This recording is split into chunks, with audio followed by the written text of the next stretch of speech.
the Wiper doing Threadripper for Case 4.0. Great Dead Detective. Welcome back, listeners. I'm going to pull back a little more the curtain boss. today and talk about Remember memories. that client? We've It's got what 2 shapes new you, for better or worse. One's a Your divorce favourite job, beer, and the they scent of a want you to particular track down the perfume, ghost of the woman's even your last favourite husband to worn-in get some leather jacket. info. Which I reminds still me, have that we're almost out of 30-year-old summoning jacket. stones. Same Second bloody thing, paint and you'll stains. want to follow up on this, there's a possible lead Anyway, on Navasri. it's the I experiences guess that a bring us street back to magician the same heard rumors places about a and girl call fitting on old Cat's ghosts description to walk who the was earth again. trading some magical favors. Sometimes In return, it's he best not wants to you walk down those tailing a paths. Powerball winner. Message. I'm at the same old hole-in-the-wall restaurant. Katarina's sitting across the table from me. She looks the same as the last day we shared together, some 3 decades past. Me, I'm a hells of a lot older, scruffier, and instead of coffee, I've got a mug of shifter stout. For a few bucks, you can call on the ghosts of the past in this place. Nobody knows exactly how or what you're actually calling, but for the people here, well, we get a little bit of peace. Katarina's having the same meal, a club BLT and a strawberry milkshake. She slurps her drink and adds another sketch of me in a beat-up leather sketchbook. I wonder if the pages actually change. You know, you should try eating some protein instead of a liquid lunch. I ain't really hungry lately. Besides, I think best when the edge taken off. You're still researching that spell, aren't you? I thought Anne's tattoos were something only she can create. Yeah, but this is something different. It's more of a return to sender spell. Been trading favours with some of the local street magicians for the incantation.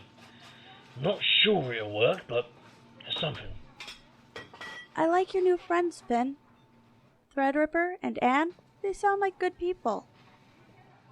Not precisely people. They're keeping you connected, and that's the important thing. Otherwise, I bet you'd spend every dollar here with me. That's a bad thing? Yes, doofus. You like to joke about it, but I know you can be doing good out there. Trying, Cat. Cat gestures to my near-empty pint. The hooded guardian of the restaurant looms over our table. I've been coming here for a while now, and still haven't figured out anything about old Spooky. I've been warned that if I tried peeking under the mask, the building itself would bar me from coming back. I think our time is done. Yeah, guess so. Oh. Thanks for the memory, Cat. Goodbye, Finn. The smoky orange-grey dusk of the Queen City greets me as I exit. The greasy spoon becomes a fake Irish hipster bar again. My phone chirps. There's no reception in a magical pocket dimension with good beer and better bacon and egg sandwiches. First message. Hey, Valentine. Talked to my cousin about your car, and he can get you a great deal on a new door. It's got a real nose for trash. I mean, he's literally a raccoon, so hit me up. Larissa says hi, by the way. Later. Second message. Hey, boss. When you're done with that client, we've got 2 new cases. One's a divorce job, and they want you to track down the ghost of the woman's last husband to get some info. Which reminds me, we're almost out of summoning stones. Second thing, and you'll want to follow up on this, there's a possible lead on Navasri. I guess a street magician heard rumors about a girl fitting Cat's description who was trading some magical favors. In return, he wants you tailing a Powerball winner from this steel mill. I don't know what that's about, so call me back. Oh, and don't forget, the election is tomorrow, and you're scheduled to drop by the polling places. Make sure there are no magical wards or weird traps. Hey, maybe vote while you're there. Okay, call me back. Third message. Hey, Wiggly. What's up? I need your help with Sanctuary. End of messages. One day I'll learn why that green-haired prat keeps calling me that. I'm about to call Ripper for the street magician job when I hear a shuffle and a crash from the alley. Mill rates. Mate, I don't know what you're going on about, but I suggest you find a nice mattress by one of our finer dumpsters.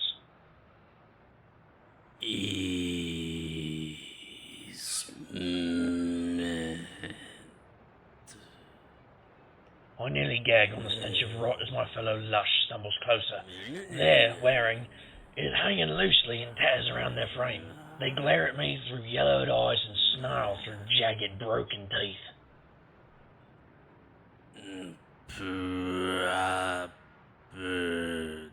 Property values downtown revitalization.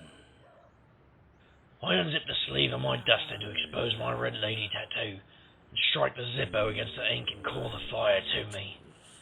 My body chills as an orb of flame gathers in my palm. I lob the fireball at what I'm going to call a zombie. Magical fire makes quick work of my assailant, rendering the undead beastie to ash. I glance around to make sure no one caught sight of my barbecuing Mr. Real Estate Zombie in the alley. One of his eyes escaped the blaze, still staring up at me. I introduce it to the bottom of my boot on the way out. Once I'm out of the alley, I call Threadripper. Valentine Investigations have whiskey we discount. Ripper, I told you about the slogans. Sorry, boss. So what's going on? What do you know about zombies? Not much, aside from the great dead detective. What's going on? Thinking of getting into the zombie lifestyle? They have this one dance. It looks easy enough for you to do at parties. I just charbroiled one of them downtown. He kept trying to take a bite out of me. Val, I think you need to meet with GD. Thread, do I have to? Maybe there's another undead private eye in town. Well, he's probably at his booth in the last round. I can meet you there. Bring his fee, would you? Top left drawer, underneath his collection notices. Will do. And boss, Yeah? be nice. Oi, I'm always nice. Until it's time to not be nice. The last round is a spot where supernaturals gather. From the outside, it looks like a permanently closed Asian convenience store with faded posters for international calling cards and hair products papering over the windows. Knock on the door, and the phrase "no glamour, no glory" will get you inside. Shifters, pixies, and goblins bump elbows at the bar, getting their sleeves sticky. The last round is a place where lost souls wash up, and it's where I can find the great dead detective. He calls himself GD for short. No one knows exactly what he is, but there's plenty of rumours. The story goes that he used to be a PI. Poor bugger stumbled onto the supernatural world by accident, and the mistake cost him his life. Before he got the white light treatment, some deity offered him a chance for revenge. Come back and settle the score, that kind of thing, and move on. He took the offer and came back, a soul piloting a dried-out husk. There were certain benefits. Shoot him, burn him, kick him out a window, and he just gets right up. Little duct tape or super glue, and he's good to go. He got his revenge. But whatever deity brought him back had the attention span of a ferret on a triple red eye. Or maybe the deity met its end before he could pull GD's soul out of his corpse. Everyone dies, you see. Even gods. Well, everyone but the great dead detective. Inside the bar, tech pixies are arguing about Linux distros over a mix of murder buzz and mulled wine. A group of shifters in their animal bodies are hosting arm wrestling matches, giving beastly rules upon victory. A few vampire elders sit at one end of the bar, dressed in their finest green and white jerseys. They're watching a Rider game on TV and discreetly slipping blood into their cocktails. Threadripper is waiting for me just past the door, sipping on something that makes sparks fly from her spiky hair. So, how'd your client meeting go, boss? She was good, just a routine ward. So, you saw a zombie? A full-on Romero special looking for brains? The works. GD around? Ugh, yes. Usual booth. He's on his 5th apple teeny since I've been here. GD's at his usual booth, dressed in a great grey overcoat and deep black hat. You could mistake him for a pile of discarded clothes, except for the mummified hand that reaches out for a drink and guides it under the shadow of his hat. The hat tilts up as we approach. He gives me a grin. I can see my reflection in his giant aviator sunglasses, and I try not to look so creeped out. Valentine, my boy, come take a seat. I see you brought your little pixie girl Friday, too. That's Threadripper, thank you very much. Friday, Threadripper, tomato, tomato. It looks like you need my help, Mr. Valentine. I would be more than happy to lend you my distinguished assistance. Greetings, GD. You're connected to the Vale more than most. What do you know about other zombies coming back? Oh, I'm supposed to know every zombie that wanders the earth, am I? Coming back from the Vale is tricky. Very, very tricky. Especially if you don't have a patron, as I did. The return trip tends to do some damage. The thing I dealt with was damaged, that's for sure. You need to find better dates, Valentine. So, you encountered a zombie. Did it want anything? Say anything? It wanted to take a bite out of my tasty brain. It's probably nicely pickled by now, but it knew a few words. Mill rates, property values, that kind of thing. Huh? Zombies don't usually have a focus or an area of interest beyond their next meal. Without guidance, most of my ilk are single-minded. I would hazard a guess that someone raised him for a purpose. If someone has raised a zombie to accomplish a particular task, it's likely that there are more. You'll have to throw a lot of zombies at the problem to get the job done. Unless you're me. Then you only need one. Uh-huh. So someone raised a bunch of zombies to complain about municipal politics? There are many strange kinks out there, Mr. Valentine. Try to be more broad-minded. Look, GD, can you lend us a hand with this case? Of course, I have several spare hands. It would be my pleasure to work with you and Miss Ripper. You have brought my fee? Here, 2 drachma as ordered. Mr. Valentine, I appreciate you observing the old rights. Since these are becoming harder to find, I suppose I should adjust my rates soon. Inflation, you know. It eats away at more than just brains. GD claps his hands together and the coins vanish. He takes a sip of his drink, which starts running from a hole in his neck. GD pinches the hole closed and pulls a small stapler from his coat pocket.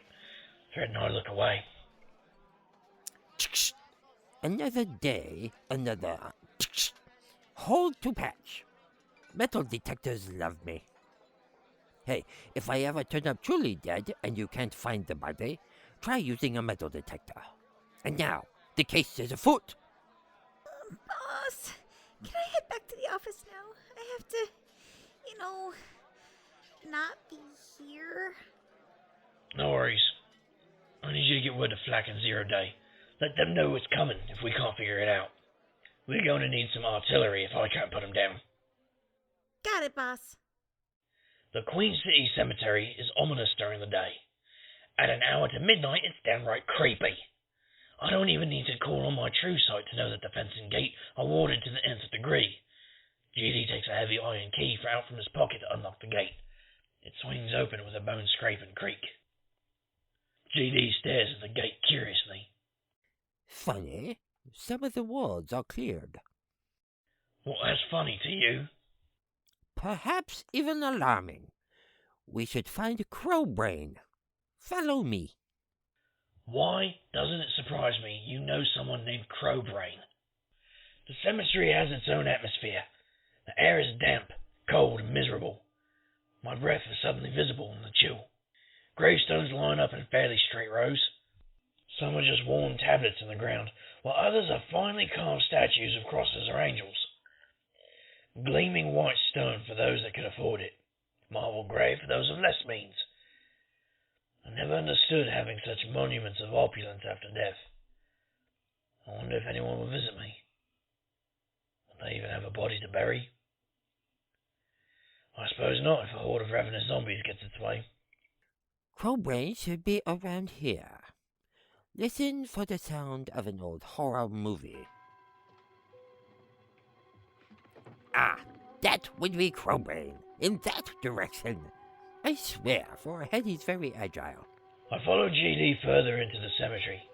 A pale flickering light shows the way. I find an old television set playing Night of the Living Dead. A zombie head sits on top of an angel tombstone like a second head, watching the TV with rapt fascination. I have to hand it to the Queen City. Every time I think I've seen the strangest thing possible, it hands me something stranger. Finn Valentine, meet Crowbrain. The head's milky white eyes give me a quick glance and return to the movie. Valentine's heart chocolate. No, Crowbrain, his name is Mr. Valentine. Not Valentine's Day for Crowbrain. Funny red jacket. Video games. Mr. Valentine has a unique fashion sense. Unlike my classic attire, yet he still needs our help, and I have brought you a gift, a new movie to watch. Herbie goes bananas. Family friendly entertainment. Crowbrain helps you. I'm glad you find it acceptable. Now, Crowbrain, Mr. Valentine needs to know if you have seen any other zombies coming up from their graves recently. Crowbrain sees zombie in big coat standing in front of Crowbrain. No, Crowbrain, I am a revenant, not a zombie. These would be stumbling and moaning. Oh, yes. See them walking, talking about splash pads, recreational infrastructure. That sounds like our zombie. Zombies follow pretty lady. A pretty lady. Lady rings a bell. Ding, ding.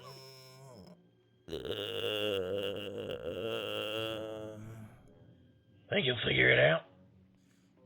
Ding. There, he got it. What kind of bell, Crowbrain?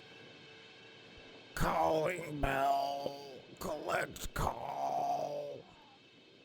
Crowbrain sticks out his putrid tongue towards the center of the cemetery. GD and I set out in the direction Crowbrain somehow pointed us. So what's the deal with Crowbrain there? Why is he just a head? How did he get raised from the grave? The Queen City Cemetery is made up of several cemeteries from around the city. Bodies were dug up and graves were relocated. Crowbrain was not marked very well, so they only got his head, and his body remains elsewhere. As for his resurrection, The story is a group of golf kids came to the cemetery and tried some amateur magic. Summoned the forces of darkness and so on. Of course they failed miserably, but Crowbrain smelled the Taco Bell they brought with them and got hungry. And out he came. Tacos.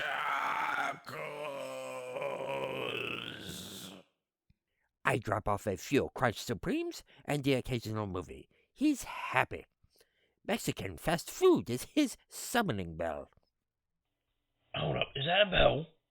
A delicate silver bell with a series of dancing skeletons around the rim sits atop a mound of fresh soil with an overturned bowl of white ashes next to it. The whole thing stinks of ritual magic, which means that anyone with a bit of juice can cast a spell. They just need the ingredients, an incantation, and kaboom. Instant heavy-duty magic without spending the time, energy, or skill. Only rank amateurs or the desperate dip into ritual magic. I give the bell a little tap. Someone used this bell to call a bunch of zombies out, but for what reason? And how are they still being controlled? Let us inquire with Crowbrain about the pretty lady. Do we have to? I've had enough dealings with the undead today. No offense taken, thank you. But we should at least narrow the possibilities. Back at Crowbrain's tombstone, the zombie has somehow slipped Herbie Goes Bananas into the VCR. I try not to think about it. I turn the TV off and crouch down in front of Crowbrain. Oi, Crowbrain. Tell us about the pretty lady who rang the bell. Anything you can remember. Pretty lady said big words to Crowbrain. Hold up, she spoke to you? Big words. Said I was defenestrated.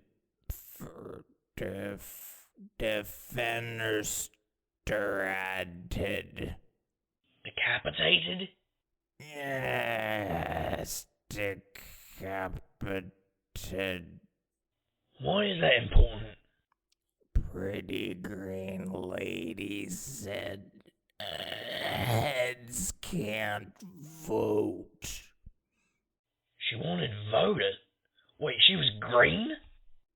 Green clothes, green skin.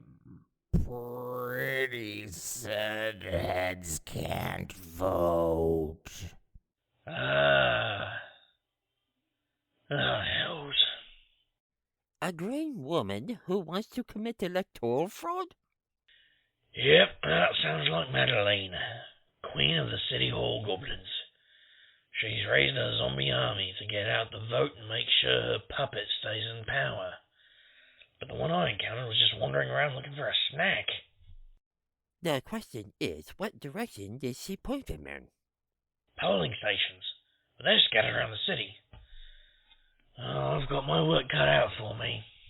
No, zombies not going to vote. Zombies get together after Green Lady leave. They hold meeting. They say zombie rights and Queen City for zombies now.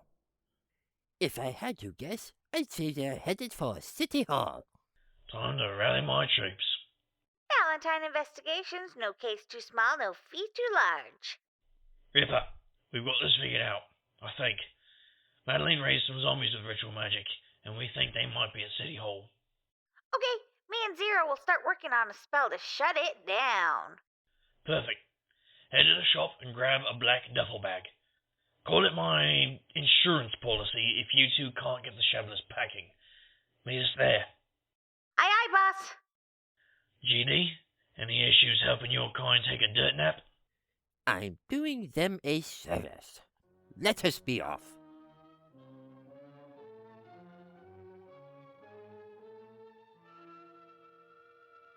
You have been listening to the Graveyard Tapes, Part 1 of Episode 4, The Great Dead Detective.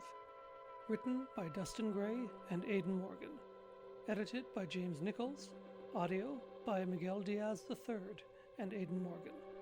With voices by Chase Hunter as Valentine, James Nichols as the Great Dead Detective, Rick the Whitebird as Threadripper, Angela Dumalag as Katerina and Zero Day, Caitlin Sinnott as Rita, Miguel Diaz as the Shambling Man, and Robin as Crowbrain.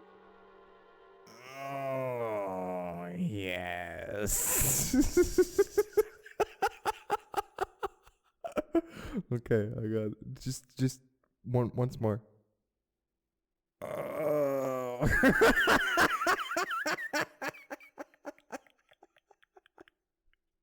Oh.